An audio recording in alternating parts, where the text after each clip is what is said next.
की बेटी है, 10 साल की बच्ची की हत्या होती है और ये लोग सामने में पोस्टर है हमारे सम्राट चौधरी जी का, वहीं पे कैंडल मार्च कर रहे हैं और गुहार लगा रहे हैं उनसे कि वो नहीं तो उनकी तस्वीर ही सही। भाई आपने कहा था ना भैया कि आप एक रोमियो को पकड़ने के लिए अलग से टीम चलाएंगे। ये चर्सी और गंजेड़ी लोग लगातार हत्याएं कर रहे हैं, बच्चियों को काट के फेंक रहे हैं। ये पटना जिला, पटना शहर की बात है, गांव देहात की बात नहीं है भैया। आपको ध्यान देना पड़ेगा इस पे और डेफिनेटली देना पड़ेगा। देखिए यादव समाज की बेटी है। वैसे तो सरकार के पास सीएम बनाने का, बदलने का, किसी की जाति को उठा करके फेंकने का, किसी की जाति को सेट करने का बड़ा टाइम है।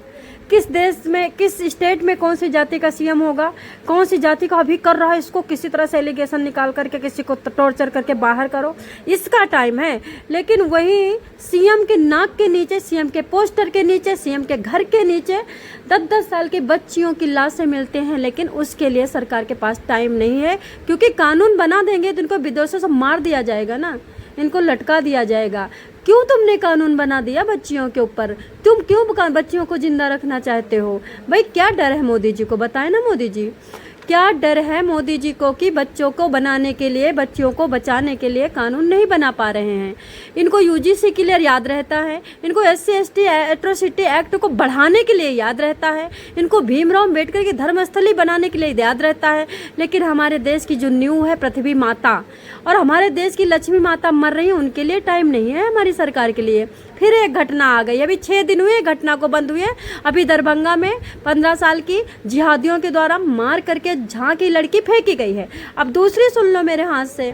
पटना के बाईपास थाना क्षेत्र के बाहरी बेगमपुर सती चौरा के पास उस समय सनसनी फैल गई जब गली में कंबल में लिपटा हुआ 10 साल की छात्रा का स्कूल ड्रेस में शव मिला। उसके पूरे शरीर में चोट के निशान पाए गए।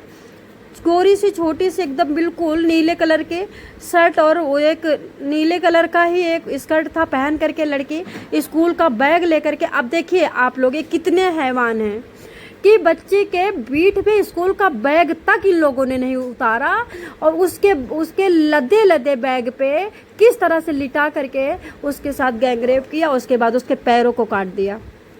बताओ, मेरी समझ से बाहर है। ये मुर्गा मीट काटने वाले हैं, ये भी इतने दयालु हैं कि मतलब इनके किसी की उंगली में लग जाता है तो दया खाते हैं।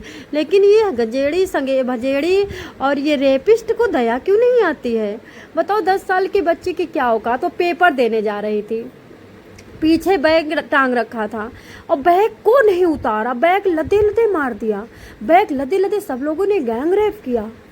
सोचने समझ से बाहर है यार। इतना घोर कलयुग, इतना घोर कलयुग, जबकि कहते अभी कलयुग लगा है, अभी आया नहीं है। कहते बिहार की राजधानी पटना से दिल दहलाने देने वाली जो घटना आई है, उसकी लाश को लेकर के सम्राट चौधरी के घर के पास जाकर के कंबल में लपेटा पूरा गांव ने रखा है। पुलिस ने पटना के बाईपास थाना क्षेत्र के बाहरी बेगमपुर सती चौरा के पास 10 वर्षीय छात्रा का शव बरामद किया था। बच्ची गायब हो गई थी, घर वाले परेशान थे, जाकर के FIR लिखवाया है। तब पुलिस ने जब सर्चिंग चालू की है तो छात्रा का शव कंबल में लपेटकर गली में फेंक दिया था। मासूम बच्ची की बेरहमी से हत्या की गई थी। वो स्कूल ड्रेस में और बैग के साथ लहूलुहान मिली। शरीर पे कम से कम 65 जख्म थे दांतों के काटने के। क्या बात है, गुड। अब कहते हो देश को चाइना बना दो, देश को अमेरिका बना दो। तुम्हारे कर्म है अमेरिका वाले, तुम्हारे कर्म है चाइना बनाने वाले। तुम 2 टके के भेड़िया की औलादे तुम चाइना बनने दोगे? कोई भी, अब मैं बताती हूँ, ब्रह्मा को फिर प्रधानमंत्री बना दोगे ना, वो भी चाइना नहीं बना पाएगा क्योंकि जनता इतनी भेड़िया है। 10 साल की रोशनी कुमारी होती है। बुधवार की सुबह स्कूल ड्रेस पहन करके अपने घर से दूध देने के लिए पास में ही गई थी। यानी कि स्कूल के निकली तो मम्मी ने कहा कि दूध ले जा, बगल में दे देना, वैसे ही स्कूल चली जाना। इसके बाद छात्रा को स्कूल चली जाना था, लेकिन वो स्कूल नहीं पहुंची, न ही घर पहुंची है। कहते हैं जब घर नहीं पहुंची, स्कूल नहीं पहुंची तो लोगों ने 2 बजे तक ध्यान ही नहीं दिया। कहते हैं कि उसके बाद परिजनों ने जब देखा कि नहीं आई है तो ढूंढने लगे, तड़पने लगे, भागने लगे।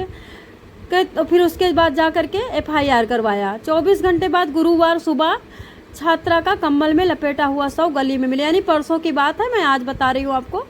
रोशनी का शव मिला है थाने से आधा किलोमीटर दूर सम्राट चौधरी के घर के पास। सम्राट चौधरी के घर के पोस्टर के नीचे क्या बात है।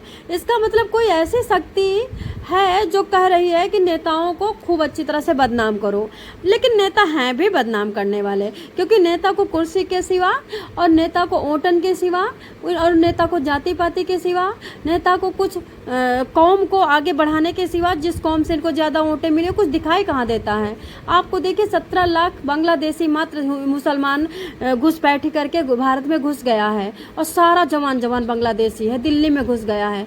उसको निकालने के लिए सरकार ने क्या किया बताइए। अब ये बांग्लादेशी किसी के घर में घुस करके किसी की बच्ची को मार देंगे, कहाँ से आधार कार्ड ढूंढोगे, कहाँ से फिंगरप्रिंट ढूंढोगे, कहाँ से इनका अकाउंट ढूंढोगे, कहाँ से इनके डाटा ढूंढोगे। जिंदगी में नहीं पकड़ा जाएगा, कोई भी सजा नहीं दे पाओगे। 17 लाख बांग्लादेशी अगर एक बच्ची के साथ कुकर्म करता, आपका देश बर्बाद करने में टाइम नहीं लगेगा। आपके देश से बच्ची गई कि आप रणुआ हो के अकेले आदमी लोग करोगे क्या बताओ आप। भारत तो 2 लोगों से चलता है ना, मेल और फीमेल, लेकिन आपके मेल को ही मारा जा रहा है, सॉरी फीमेल को मारा जा रहा है। तो कहते हैं अभी छात्रा की मां रो रो के एकदम तड़प के बेहोश हो रही है। थाना अध्यक्ष रंजीत कुमार ने बताया कि शुरुआती जांच में पता चला कि छात्रा की हत्या हो गई है, उसके शव पर जख्म के निशान पाए गए हैं। पुलिस की टीम ने सीसीटीवी फुटेज को जांच शुरू कर दी है। घटनास्थल पर एफएसएल की टीम को बुलाया गया है। गांव में रोष है, रोष तो भाई पिछली बार भी था। रोज से होता क्या है, रोज रास मत किया करो, सरकार के कानों में तेल डालो कड़ुआ, सरकार को समझ में नहीं आएगा। सरकार को जब तक समझ नहीं आए, जब तक बंगाल आप नहीं बनाओगे, बांग्लादेश नहीं बनाओगे। जैसे नेपाल में क्या हुआ था देखिए, सब घुस गए, जितने सांसद थे, जितने थाने थे, जितने सीएम थे, जब उनके घर घर में पेट्रोल फेंका गया तभी तो जा गया ना नेपाल। तो आप ऐसा ही करोगे, हमें तो ऐसा ही लगता है, क्योंकि सरकार को कुछ समझ में नहीं आएगा। क्योंकि सरकार की बेटी थोड़ी मरी है, सम्राट चौधरी की बेटी थोड़ी मरी है, सीएम की बेटी थोड़ी मरी है, वो तो एक गरीब इंसान की बेटी मरी जो सुबह नमक रोटी खा के रात में दाल रोटी खा के सोता है। दोस्तों, हमारी बच्चियां ना ये बचा पाए, ना महात्मा गांधी बचा पाए, ना कांग्रेस बचा पाई, ना आम आदमी पार्टी बचा पाए, ना बीजेपी जो कहती है कि हम भगवान के अवतार हैं, ये सब भगवान के अवतार भी नहीं बचा पाए। अच्छा, एक और बात और बता देती हूँ, ये लोग बंगाल का वोट पाने के लिए, बंगाल की कुर्सी पाने के लिए जो पंडित जाति हैं, भगवा धारण कर करके वहाँ मछली खा रहे हैं। अरे पागलों, मछली खाने से तुम्हें वोट मिल जाएगी? जहाँ पे तुम मछली खा रहे हो ना, उन लोगों के भी दिमाग है कि तुम पंडित होकर के हमें खुश करने के लिए मछली, अरे अपनी अम्मा ले जाओ, एक आदमी को अपनी अम्मा दे दो, वोट तुरंत मिलेगी। मछली खा के तुम क्या अपने देश को बदनाम तो कर रहे हो, साथ में अपनी आत्मा को भी बदनाम कर रहे हो। दोस्तों, 10 साल के बच्चे के लिए दुआ करते हैं। किसी के दिल को, किसी के आत्मा को दुखाने का मेरा कोई मकसद नहीं है, लेकिन कड़वे वचन बोलना पड़ता है, क्योंकि कहते नहीं है ढोल गंवार शूद्र पसनारी सकल ताड़ना के अधिकारी। तो ये पशु हैं सारे नेता, कानून भी आपको पशु बना दिया है। तो देखते हैं आगे चल के होता है कि आप कौन कौन मरता है। कलयुग लग गया है।